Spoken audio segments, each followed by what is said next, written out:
Diqqat qiling, bu video Instagramda 100 milliondan ortiq ko'rilgan. Bloger sharchani otdi va Afrikadagi Gana davlatini belgiladi.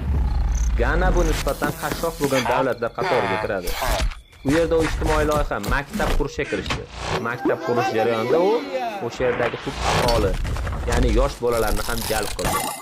U yerdagi u montaj ishlari va qurilishlariga ro'p-ro'sa $180,000 sarflaganini aytib o'tmoqda. Maktabni qurollantirish, maktabda elektr energiyasi muammo bo'lganligi uchun u yerda maxsus generator o'rnatdi.